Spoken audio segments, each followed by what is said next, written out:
السلام علیکم ورحمۃ اللہ وبرکاتہ۔ الحمدللہ کفا وسلام علی عبادہ الذین اصطفیٰ، اما بعد۔ محترم ناظرین اکرام، آج کی تراویح میں 10ویں پارے کا پیغام آپ لوگوں کے سامنے۔ 10واں پارہ، وَاعْلَمُوا أَنَّمَا غَنِمْتُم مِّن شَيْءٍ فَإِنَّ لِلَّهِ خُمُسَهُ وَلِلرَّسُولِ۔ ناظرین اکرام، 10ویں پارے کے اندر ٹوٹل 17 رکوع ہیں۔ 10ویں پارے میں ٹوٹل 128 آیتیں ہیں۔ سورہ انفال سورہ نمبر 8 کی 35 آیتیں ہیں، 41 سے 75 تک۔ پھر اسی طرح سورہ توبہ سورہ نمبر 9 کی 93 آیتیں ہیں، 1 سے 93 تک۔ سورہ توبہ مدنی ہے، اس کے اندر 129 آیتیں ہیں اور 16 رکوع ہے۔ 10ویں پارے کے اندر یہ بیان کیا جا رہا ہے، 9ویں پارے میں تھا اور اس سورہ کے شروع میں تھا سورہ انفال کے، کہ لوگ آپ سے مال غنیمت کے بارے میں پوچھتے ہیں، تو اب یہاں جواب دیا جا رہا ہے 10ویں پارے کے شروع میں، تو آپ کہہ دیجئے کہ یہ مال غنیمت جو ہے اللہ کے لیے ہے، تو اس کا 5واں حصہ اللہ اس کے رسول کا ہے۔ یہ اللہ کا نام برکت کے طور پر آیا ہے۔ پھر اس کے بعد کہا اس کے رشتہ داروں، یتیموں، مسکینوں اور مسافروں کے لیے ہے۔ غزوہ بدر کا ہی تذکرہ چل رہا ہے کہ تم کہاں تھے اور کافر لوگ کہاں تھے، اس کا ذکر ہے۔ پھر اس کے بعد یہ بیان کیا جا رہا ہے کہ اے ایمان والو، جب تم دشمن کے سامنے کھڑے ہو تو ثابت قدم رہو اور اللہ تعالیٰ کو بہت زیادہ یاد کرو، شاید کہ تم کامیاب ہو جاؤ۔ پھر اس کے بعد بیان کیا جا رہا ہے وَأَطِیعُوا اللَّهَ وَرَسُولَهُ وَلَا تَنَازَعُوا فَتَفْشَلُوا وَتَذْهَبَ رِیحُکُم وَاصْبِرُوا إِنَّ اللَّهَ مَعَ الصَّابِرِینَ۔ آیت نمبر 46 میں، اے ایمان والو، اللہ اس کے رسول کی اطاعت کرو، آپس میں جھگڑا نہ کرو، ورنہ تم بزدل ہو جاؤ گے اور تمہاری ہوا اکھڑ جائے گی، اور صبر سے کام لو، ان اللہ مع الصابرین، بے شک اللہ صبر کرنے والوں کے ساتھ ہے۔ پھر کہا جا رہا ہے کہ دیکھو اتراتے ہوئے نہ چلو۔ پھر اس کے بعد یہ بیان کیا جا رہا ہے شیطان جو ہے انسانی شکل میں کس طریقے سے آیا کافروں کے پاس اور کہا آج میں تمہاری مدد کرنے کے لیے آیا ہوں، لیکن جیسے اس نے دیکھا فرشتوں کا نزول ہو رہا ہے، نکص علی عقبیہ، پیٹ پھیر کر بھاگا، ایڑیوں کے بل بھاگا اور کہا جی انی بریء منکم انی اری ما لا ترون، کہنے لگا بے شک میں تم سے بری ہوں، بے شک میں وہ دیکھتا ہوں جو تم نہیں دیکھتے۔ پھر اس کے بعد ان لوگوں کا تذکرہ ہو رہا ہے جو منافق ہیں، جن کے دلوں میں بیماری ہے۔ کہا جا رہا ہے کہ جب کافروں کی روح قبض کرنے کے لیے فرشتے آتے ہیں تو کس طریقے سے چہرے پر پیٹھ پر مارتے ہیں۔ اس کے بعد آگے یہ بیان کیا جا رہا ہے اللہ کسی کی نعمت نہیں چھینتا جب تک کہ خود ہی لوگ اس لائق نہ ہو جائیں کہ ان کی نعمت لے لی جائے۔ ذالک بان اللہ لم یکن مغیرا نعمۃ انعمها علی قوم حتی یغیروا ما بانفسہم وان اللہ سمیع علیم۔ یہ اس لیے ہوا کہ اللہ کوئی نعمت جو اس نے کسی قوم کو عطا کی اس وقت تک نہیں بدلتا جب تک کہ قوم خود اپنے نفسوں کی حالت کو نہیں بدل دیتی۔ اس کے بعد آگے یہ بیان کیا جا رہا ہے کہ وَأَعِدُّوا لَهُمْ مَا اسْتَطَعْتُم مِّن قُوَّةٍ، آیت نمبر 60 میں، کہ تم سے جہاں تک ہو سکے کافروں سے مقابلے کے لیے پوری تیاری کرو۔ تیاری ہر طرح کے حساب سے ہو سکتا ہے، تیر اندازی بھی ہے، ابھی آج کل کے حساب سے ٹینک ہے اور ہوائی جہاز ہے، پھر اسی طرح پانی کا جہاز ہے، یعنی جو جو چیز ہو سکتی ہے وہ پوری طریقے سے تیاری کرو۔ آگے بیان کیا جا رہا ہے لو انفقت ما فی الارض جمیعا ما الفت بین قلوبہم ولکن اللہ الف بینہم انہ عزیز حکیم، کہ اگر آپ زمین بھر کا بھی مال خرچ کر دیتے تاکہ آپ لوگوں کے دلوں میں محبت پیدا کریں، لیکن آپ پیدا نہیں کر سکتے تھے، اللہ ہی جس کے دلوں میں چاہتا ہے محبت پیدا کرتا ہے۔ پھر آگے بیان کیا جا رہا ہے اے نبی صلی اللہ علیہ وسلم، اللہ آپ کے لیے کافی ہے۔ اس کے بعد کہا جا رہا ہے کہ دیکھو جنگ کے اندر اگر 10 لوگ ہیں صبر کرنے والے تو 200 پر غالب آ جائیں گے۔ پھر بعد میں کہا گیا کہ اگر 100 لوگ ہیں تو 200 لوگوں پر غالب آ جائیں گے، 1000 لوگ ہیں تو 2000 لوگوں پر غالب آ جائیں گے۔ اب یہ حالات کے اعتبار سے ہے۔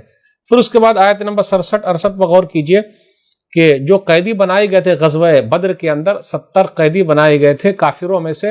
ہونا تو یہ چاہیے تھا کہ یہ کفار کے سرغنہ تھے اور سردار لوگ تھے، لیکن نبی صلی اللہ علیہ وسلم نے آپس میں مشورہ کیا اور کہا، تو ابو بکر صدیق رضی اللہ تعالیٰ عنہ نے کہا جیسی آپ کی رائے، عمر بن خطاب رضی اللہ تعالیٰ عنہ نے کہا کہ نہیں، ان کی کمر توڑنی ضروری ہے، اور اللہ تعالیٰ نے عمر بن خطاب رضی اللہ تعالیٰ عنہ کی رائے ہی میں قرآن کی آیتیں اتاری۔ لیکن امام وقت کو یہ اختیار حاصل ہے، وہ جو فیصلہ کرے وہ فیصلہ چلے گا۔ تو بالآخر وہی ہوا کہ امام وقت نے یعنی نبی صلی اللہ علیہ وسلم نے فیصلہ کیا کہ ان کو فدیہ لے کے چھوڑ دیا جائے، جو بچوں کو پڑھانا ہے ہمارے بچوں کو پڑھا دے، پھر ہم ان کو چھوڑ دیں گے۔ بالآخر وہی ہوا، 70 قیدی بنائے گئے تھے، پھر وہ لوگ 70 مارے بھی گئے تھے، تو جو قیدی لوگ تھے ان کو چھوڑ دیا گیا۔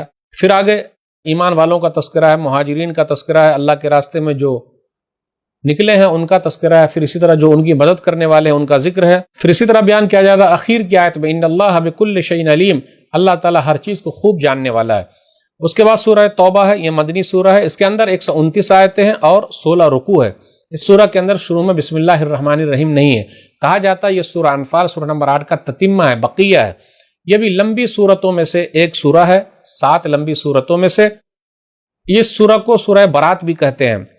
اس میں یہ ہے کہ برات کا اظہار کیا جا رہا ہے، بیزاری کا اظہار کیا جا رہا ہے کہ اب جن لوگوں کو مہلت ملی ہوئی تھی یا جن لوگوں کے ساتھ معاہدہ تھا یا جن کے ساتھ نہیں تھا، تو 4 مہینے جزیرہ عرب میں رہ سکتے ہیں، اب اس کے بعد جزیرہ عرب کو خالی کرنا پڑے گا، یہاں سے جانا پڑے گا۔ براۃ من اللہ ورسولہ الی الذین عاہدتم من المشرکین فسیحوا فی الارض 4 اشہر واعلموا انکم غیر معجزی اللہ وان اللہ مخزی الکافرین۔ پھر اس کے بعد یہ کہا گیا کہ جن کو مہلت دی گئی 4 مہینے تک کی، پھر بھی اگر نہیں نکلے، مہلت ختم ہو جائے تو کیا کرنا ہے؟ فاقتلوا المشرکین حیث وجدتموہم، جہاں کہیں تم مشرکوں کو پاؤ انہیں قتل کرو۔ تو یہ ہر ایک کے لیے نہیں ہے، جن کے ساتھ معاہدہ تھا، جن کو تنبیہ کی گئی تھی، جن سے کہا گیا تھا، اس کے بعد بھی اگر رکے رہے تو ان کے ساتھ یہ مسئلہ ہے۔ پھر اس کے بعد یہ کہا گیا کہ اگر توبہ استغفار کرے، نماز قائم کرے، زکوٰۃ ادا کرے تو ان کا راستہ روک دو۔ پھر اس کے بعد یہ بھی بیان کیا جا رہا کہ اگر ایسا مسئلہ رہے جنگ کے میدان میں ہاتھ اٹھا دے، وَإِنْ أَحَدٌ مِّنَ الْمُشْرِكِينَ اسْتَجَارَكَ فَأَجِرْهُ حَتَّىٰ يَسْمَعَ كَلَامَ اللَّهِ ثُمَّ أَبْلِغْهُ مَأْمَنَهُ، آیت نمبر 6 میں مشرکوں میں سے اگر کوئی پناہ مانگے تو آپ اسے پناہ دے دیں، ہاتھ اٹھا دے تو ان کے ہاتھ کو پہچان جائیں، پناہ مانگے تو پناہ دے دیں، پھر اس کو امن کی جگہ پہ پہنچا دے، امن و شانتی کی جگہ پہ، تاکہ کوئی آدمی ان کو تکلیف نہ پہنچائے۔ دنیا کے اندر کہیں ایسا نہیں ہوگا، کسی کمانڈر کے سامنے اگر ایسا مسئلہ ہو وہ ان کو محفوظ جگہ پہ پہنچا دے تاکہ لوگ اس کو تکلیف نہ دے۔ بیان کیا جا رہا ہے جن لوگوں نے عہد و پیمان کو توڑ دیا، پھر جن لوگوں نے رسول کو نکالنے کا ارادہ کیا، مومنوں کو نکالنے کا ارادہ کیا، فقاتلوا ائمۃ الکفر، یہ کفر کے سرغنہ ہے، سردار ہے، تم ان سے لڑو۔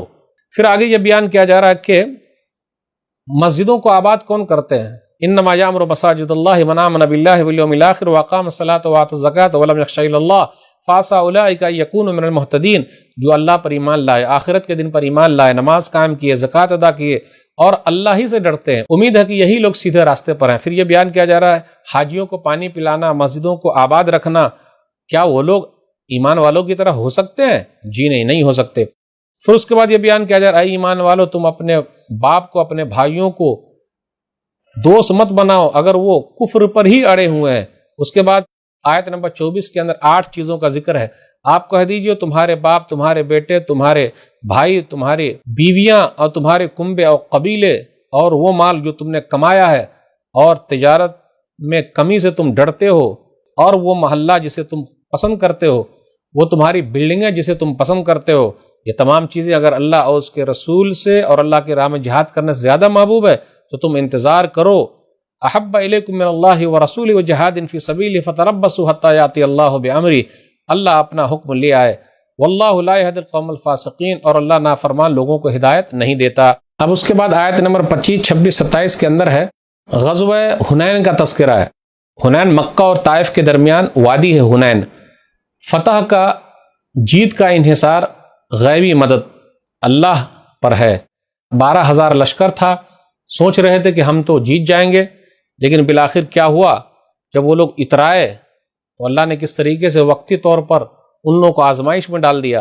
اللہ نے کیا کہا، اذا اعجبتکم کثرتکم، تمہاری کثرت نے، کہ ہم تو زیادہ ہیں، ہم نہیں ہار سکتے ہیں، تو اللہ نے آزما لیا کس طریقے سے تمہاری حالت ہو گئی کہ نبی صلی اللہ علیہ وسلم فرمایا انا النبی لا کذب انا ابن عبد المطلب، میں جھوٹا نبی نہیں ہوں، میں عبد المطلب کا بیٹا ہوں۔ پھر سب لوگ جمع ہو گئے، پھر اللہ تعالیٰ نے فتح دی، 6,000 قیدی بنا کر لائے گئے، فرشتوں کا بھی وہاں نزول ہوا تھا۔ پھر اس کے بعد یہ ذکر ہو رہا ہے کہ ان لوگوں کی جیت تو ہو گئی، مسلمانوں کی، لوگ آ گئے، اپنے گھروں کو پہنچ گئے۔ اس کے بعد ذکر کیا جا رہا ہے یہودیوں کے بارے میں، وقالت الیہود عزیر ابن اللہ وقالت النصارى المسیح ابن اللہ، کہ یہودیوں نے کہا عزیر علیہ الصلوۃ والسلام اللہ کے بیٹے، عیسائیوں نے کہا عیسیٰ علیہ الصلوۃ والسلام اللہ کے بیٹے ہیں۔ اللہ نے کہا ذالک قولہم بافواہہم، یہ تو ان کے منہوں کی بات ہے، یظاہرون قول الذین کفروا من قبل قاتلہم اللہ انا یؤفکون، یہ تو ان سے پہلے والے کافروں کی مشابہت کرتے ہیں، اللہ انہیں ہلاک کرے، کہاں یہ لوگ پھیرے جا رہے ہیں۔ آگے بیان کیا جا رہا ہے اتخذوا احبارهم ورهبانهم اربابا من دون اللہ والمسیح ابن مریم وما امروا الا ليعبدوا الها واحدا لا الہ الا هو سبحانہ عما یشرکون، تو ان لوگوں نے اپنے علماء کو، اپنے درویش کو اللہ کے علاوہ رب بنا لیا۔ آگے بیان کیا جا رہا ہے یریدون ان یطفئوا نور اللہ بافواہہم، یہ جو بیان کیا جا رہا ہے ان لوگوں نے علماء کو، درویش کو اللہ کے علاوہ رب بنا لیا، عیسیٰ بن مریم کو بھی بنا لیا، جبکہ ان کو حکم دیا گیا تھا صرف ایک اللہ کو مانے۔ اللہ اس سے پاک ہے جو وہ لوگ بیان کرتے ہیں، وہ لوگ اللہ کے دین کو بجھانا چاہتے ہیں، لیکن نہیں، اللہ اپنے نور کو، روشنی کو، اپنے دین کو پورا کر کے رہے گا، گرچہ کافر لوگ ناپسند کرے۔ اس کے بعد کہا جا رہا ہے کہ اے ایمان والو، بے شک علماء اور درویش ایسے ہیں لوگوں کا مال کھاتے ہیں اور اللہ کے راستے سے روکتے ہیں۔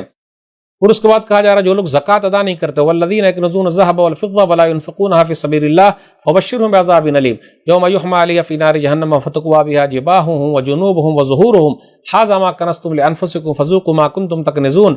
سونے اور چاندی کو جمع کر کے رکھے، اللہ کے راستے میں خرچ نہیں کرتے، دردناک عذاب کے بارے میں بتا دیجئے کہ جس دن سونے اور چاندی کو جہنم کی آگ میں تپایا جائے گا، پھر اس کے ساتھ اس کی پیشانیوں، ان کے پہلوؤں اور ان کے پیٹھوں کو داغا جائے گا، ان سے کہا جائے گا یہ ہے وہ خزانہ جسے تم نے جمع کر لیا تھا، اب اپنے جمع کیے خزانے کا مزہ چکھو۔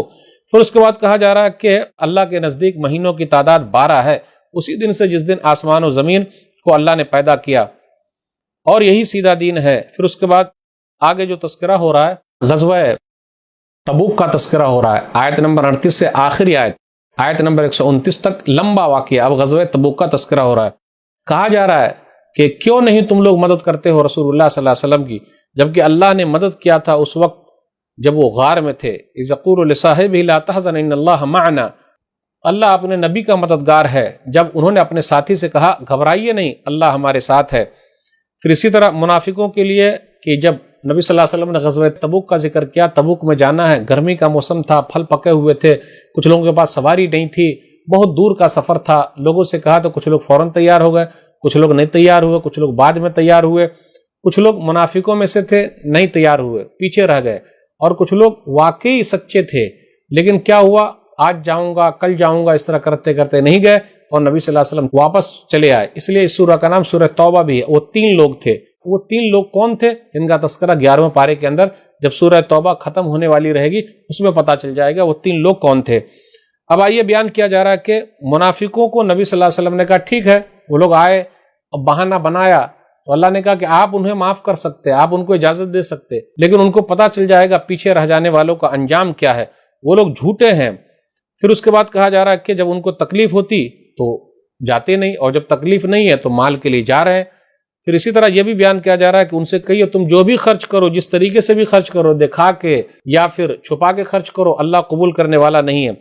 اللہ تعالیٰ نے کافروں کو مال دے رکھا ہے تو نبی صلی اللہ علیہ وسلم سے کہا جا رہا ہے کہ آپ ان کی طرف نہ دیکھیے، اولاد دے رکھا ہے ان کی طرف نہ دیکھیے۔ کافی لمبا سفر تھا تو اس کے اندر تکلیفیں بہت زیادہ تھی، تو کہا جا رہا قل لن یصیبنا الا ما كتب اللہ لنا هو مولانا وعلى اللہ فلیتوکل المؤمنون۔ آیت نمبر 51 میں آپ کہہ دیجئے ہم کو ہرگز مصیبت نہیں پہنچ سکتی مگر اتنی جو اللہ نے لکھی ہے، اور مومن اللہ ہی پر بھروسہ کرتے ہیں۔ اس کے بعد کہا جاتا ہے منافقوں سے تم جو بھی خرچ کرو اللہ تم سے قبول کرنے والا نہیں ہے۔ اس کے بعد کہا جا رہا فلا تعجبک اموالهم ولا اولادهم، ان کے مال اور ان کے اولاد آپ کو تعجب اور حیرت میں نہ ڈال دے، بس یہ دنیاوی زندگی میں ان کے لیے عذاب ہی تو ہے۔ پھر اس کے بعد کہا جا رہا ومنهم من یلمزک فی الصدقات، منافقین میں سے بعض ایسے ہیں جو صدقات کی تقسیم میں آپ پر لعن و طعن کرتے ہیں۔ پھر اس کے بعد یہ بیان کیا جا رہا کہ زکوٰۃ کس کو دینا ہے، آیت نمبر 60 پر غور کیجئے، اس کے اندر 8 لوگوں کا تذکرہ، انما صدقات للفقراء والمساکین والعاملین علیہا والمؤلفۃ قلوبهم وفی الرقاب والغارمین وفی سبیل اللہ وابن السبیل فریضۃ من اللہ واللہ علیم حکیم۔ زکوٰۃ تو صرف فقیروں، مسکینوں اور ان کی وصولی پر مقرر اہل کاروں کے لیے، اور ان کے لیے جن کے دلوں میں الفت ڈالنا مقصود ہو، گردن چھڑانے کے لیے، قرض داروں کا قرض اتارنے کے لیے، اور اللہ کی راہ میں اور مسافروں کی مدد کے لیے، یہ اللہ کی طرف سے فریضہ، اور اللہ خوب جاننے والا، خوب حکمت والا ہے۔ پھر اس کے بعد یہ بیان کیا جا رہا ہے وہ لوگ آپ کے پاس آئیں گے، آپ کو قسم کھا کر راضی کرنا چاہیں گے کہ ہم وہاں نہیں جا سکے، غزوہ تبوک میں ایسا ہو گیا ویسا ہو گیا۔ نبی صلی اللہ علیہ وسلم پر وہ لوگ یہ بھی الزام لگاتے ہیں کہ آپ تو کان کے بہت پتلے ہیں، ہر ایک کی بات سنتے ہیں۔ منافقوں کا تذکرہ ہو رہا ہے کہ منافق مرد اور عورت ایک ہی جیسے ہیں، وہ برائی کا حکم دیتے ہیں، بھلائیوں سے روکتے ہیں، اور اپنے ہاتھ کو بند رکھے ہوئے ہیں۔ نسوا اللہ فنسیہم، ان لوگوں نے اللہ کو بھلا دیا تو اللہ نے بھی بھلا دیا، ان کا ٹھکانہ جہنم ہے۔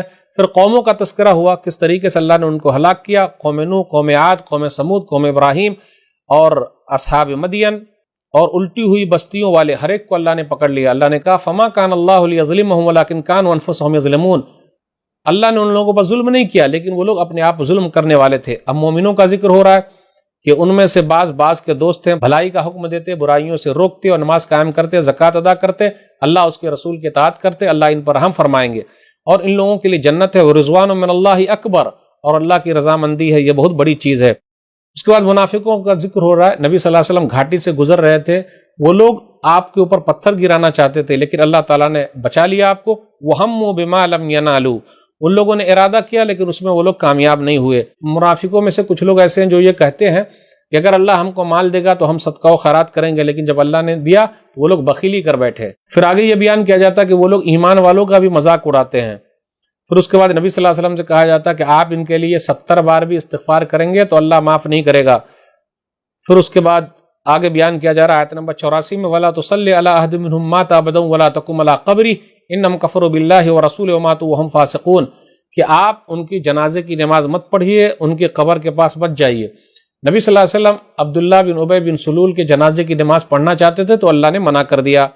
اب اس کے بعد یہ ذکر ہو رہا ہے کہ یہ لوگ تو ایسے منافقین لوگ جو غزوہ تبوک میں نہیں گئے، رضوا بأن یکونوا مع الخوالف، وہ پیچھے رہ جانے والی عورتوں کی طرح، اور اللہ نے ان کے دلوں پر مہر لگا دیا ہے۔ 10ویں پارے کے اخیر میں بیان کیا جا رہا ہے کہ ہاں جہاد سے پیچھے رہ جانے کی رخصت کن کو ملی تھی؟ ہاں وہ لوگ بیچارے ہیں جو کمزور تھے، پھر اسی طرح جو بیمار تھے اور جن کے پاس خرچہ نہیں تھا، اور جو جانا چاہتے تھے نبی صلی اللہ علیہ وسلم کے پاس بھی آئے لیکن آپ صلی اللہ علیہ وسلم کے پاس بھی نہیں ہے کہ آپ ان کو دیں۔ البتہ سزا کا راستہ ان کے لیے ہے جو مالدار ہیں لیکن نہیں گئے، رضوا بأن یکونوا مع الخوالف وطبع اللہ علی قلوبہم فہم لا یعلمون، وہ اس بات پر خوش ہے کہ پیچھے رہ جانے والی عورتوں کے ساتھ رہیں اور اللہ نے ان کے دلوں پر مہر لگا دی ہے، لہٰذا اب وہ کچھ نہیں جانتے۔ اب اس کے بعد کیا ہوا؟ جب نبی صلی اللہ علیہ وسلم واپس آئے غزوہ تبوک سے، اب اس کے بعد کیا ہوا اس کا تذکرہ 11ویں پارے کے شروع کے اندر رہے گا انشاءاللہ۔ تو آج 10ویں پارے میں بس اتنا ہی۔ اللہ سے دعا ہے کہ اللہ تعالی ہم لوگ قرآن کریم کو پڑھنے، سمجھنے، عمل کرنے اور لوگوں تک پہنچانے کی توفیق دے، آمین۔ والسلام علیکم ورحمۃ اللہ وبرکاتہ۔